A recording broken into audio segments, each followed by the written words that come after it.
Welcome to the video lecture series on sociology, and today we'll be talking about social stratification from the chapter 2 of class 11 textbook, and the chapter is terms, concepts and their use in sociology. When we talk about social stratification, it's a form of inequality and it refers to the structured inequalities between groups in society in terms of access to material or rewards. Now, when we talk about social stratification, every individual is subjected to social stratification in their life, whether it is the employment or the health services, whatever is there, all the things are distributed unequally and in a very systematic manner. So, it's a form of social inequality and it refers to the distinction of social groups that are ranked one above the other in terms of factors such as prestige and wealth. And when we talk about social stratification, there are 4 principles of social stratification. One is that it is present in every society. When we talk about social stratification, whether it's a traditional society or a modern society, it's there in all the societies and it continues from one generation to another. The different classes, different castes which we talk about, this continues from generation to generation, though it keeps changing, but it takes a lot of time to change. So, it passes from one generation to another. Then social stratification is universal but variable. See, it exists everywhere, but the kind of inequalities which are there, the type of inequalities are there, they are different in different societies. And then the social stratification involves beliefs as well as inequality. The society is divided into different stratas based on the inequalities and also based on beliefs. So, these are the basic 4 principles of social stratification. Now, let's talk about the system of stratifications which are there in the world, and there are 4 basic system of stratification. One is slavery, caste, state and class. Now, if we talk about slavery, it is almost eradicated, but still we talk about slavery because we know that there are certain discriminations which are still there, and in one way or the other it still exists in some of the societies. Then there is a caste and state. A state is like when the society is divided on the basis of the land owned by the different group of people, and class. So, first let's come on to the slavery. Slavery is an extreme form of inequality and it is legitimized by the ideology that one group of individuals existed to serve another group, which means that the one individual can literally own the other individual.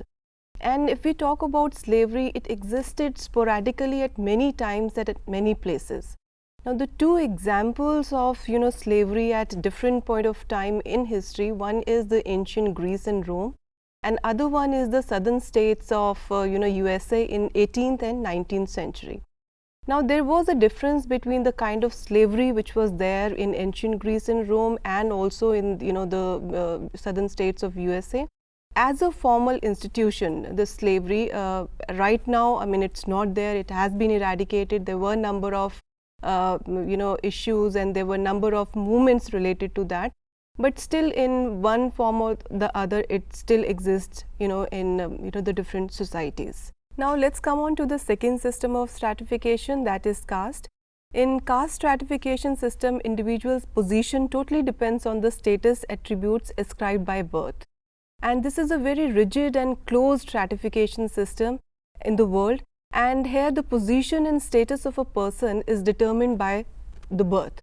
And when we talk about India, in traditional India, different castes formed hierarchy of social precedence, and each position in caste structure was defined in terms of its purity or pollution relative to others. The belief was that most pure, that was the Brahmin priestly caste, are superior to others. Now, if we talk about caste system in India, at one point of time it was very rigid, but it has gone a considerable change, and the changes was brought about by the urbanization But when we talk about change, changes did take place, but the discrimination was not so easy to do away with. But there is, a lot of discrimination based on, the caste system, which still exists in society. But the working of democracy has affected the caste system. Now the various castes, they have emerged as the various interest group, and they have actually gained strength. And due to, the democracy, the different castes are, given a lot of importance, and they have a strong role to play in the Indian democracy nowadays. So the entire system has changed, but it has taken a lot of time to change.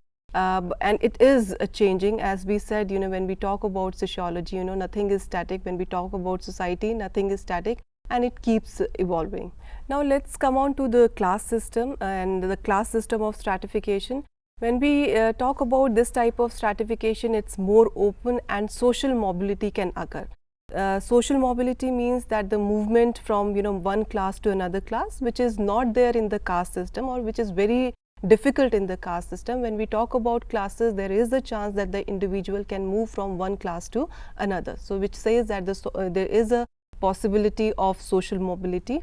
So the class is referred to as a hierarchical distinction which exists between individuals of groupings within the society, like middle class, working class, or upper class. An individual class may be determined by his or her occupation, income, or wealth. So this is like about class, and the class is a very open system of stratification, and in India and world over, like this is one of the major way of stratification in society. And since we have actually discussed about the two sociologists and their work, Karl Marx and Weber, for the class also we'll have a little discussion on their work and how they have defined class and how they have used class for the social stratification. Now the Marx theory of social class are defined by what relation they have to the means of production, which means that the class is divided into two different groups. The one is the owners of means of production, which is like the owners of land and factories, and the second is the owner of nothing but their labor. So these are the two different classes, and the Karl Marx talked about these two classes and the conflict between these two classes. And he said that there are two groups, which is capitalist, that is the class which owns the means of production, and the working class that sells their labor for wages. So these are the two groups, two classes according to Marx theory, the conflict theory. Now according to Max Weber, he finds social stratification, and he said that the social stratification can happen keeping in view the three major points in a society. One is the class, which is the economic dimension, how the people are earning and the income of those particular people. Second is the status, which is the social dimension, what kind of status they occupy in society. And the third one is the party, that is the political dimension. According to this, he said that the the different groups can be formed in society, and this is his way of describing and telling, like this is how the social stratification happens in a society. Now let's have a look at how the functional theory of Max Weber and the conflict theory of Karl Marx differs in stratification. When he talks about inequality in functionalism, it motivates people to fulfill positions that are needed for the survival of the whole. This is that there are different positions, and functionalism theory, as it said and we discussed earlier also, it says that the different parts of the society, they work in coordination with each other. So if in case there is one particular part which is vacant, or so that can be fulfilled. And the conflict theory says that the inequality results when those with the most resources exploit others. This is what conflict theory says. Now for the class structure, according to functionalism theory, differentiation is essential for a cohesive society. They said that if there is a differentiation, there are different sort of people who are working different jobs, so it is very essential for a cohesive society.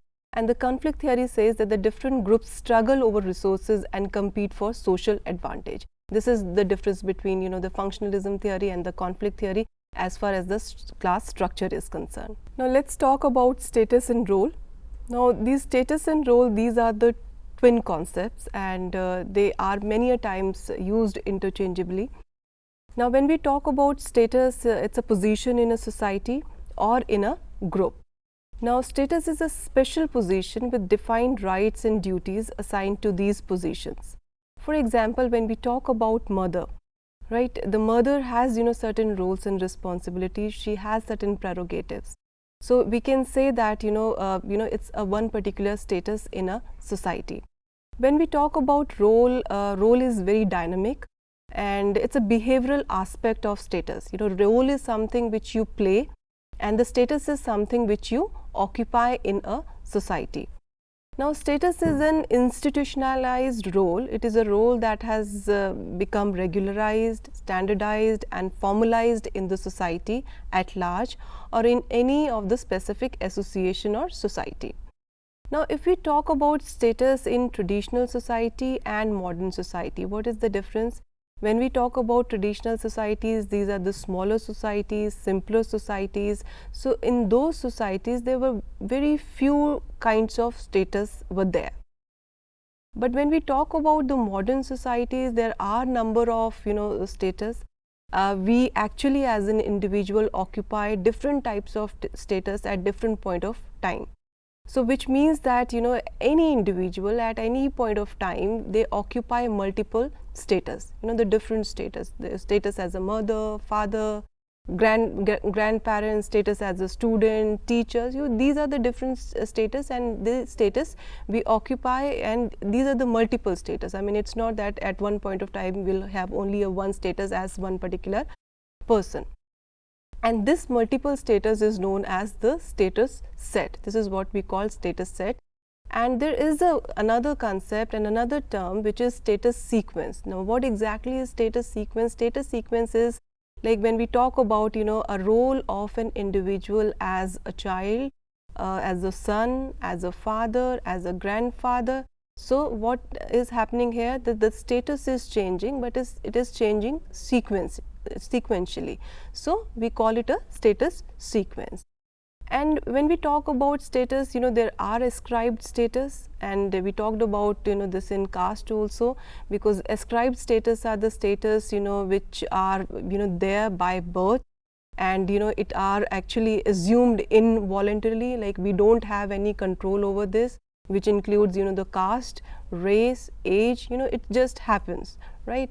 And another one is the achieved status. What is achieved status? The achieved status is something we achieve over a period of time, and we achieve it as per what we do in our life, our achievements, our academic contributions, and it's based on our choice. So this is how we achieve the different status, and this is known as achieved status. And then there is another concept which come in when we talk about sociology, and when we are talking about the different concepts and terms related to sociology, and that is the prestige. The prestige is something which is attached to a status. It's the value of your work, value added to your status. That is what is called prestige. So these are the different terms which we use in sociology. And as a sociologist and as a student of sociologist, you must understand all these terms. And there is a huge differentiation, because as a student at times when we talk about class, when we talk about caste, when we talk about status, when we talk about the prestige and the different things, we use them interchangeably. But this is not so. Each word, each term has its own meaning. Each term and each word is used in a different context. Now, when we talk about all these things, there is another thing which comes in is that there is a social control also. When we talk about all these issues, there is a social control which is there in the society, which is very, very important. And regarding social control, we'll be talking in our next lecture. That will be based on the social control. As of now, we talked about the various systems of stratification. We talked about caste, we talked about class, and we talked about slavery also, though it's eradicated, but still it exists in one form or the other. So that's all for now. And as a student of sociology, as we keep saying in all our lectures, that keep observing and keep sharing your findings, whatever you do, whatever you study.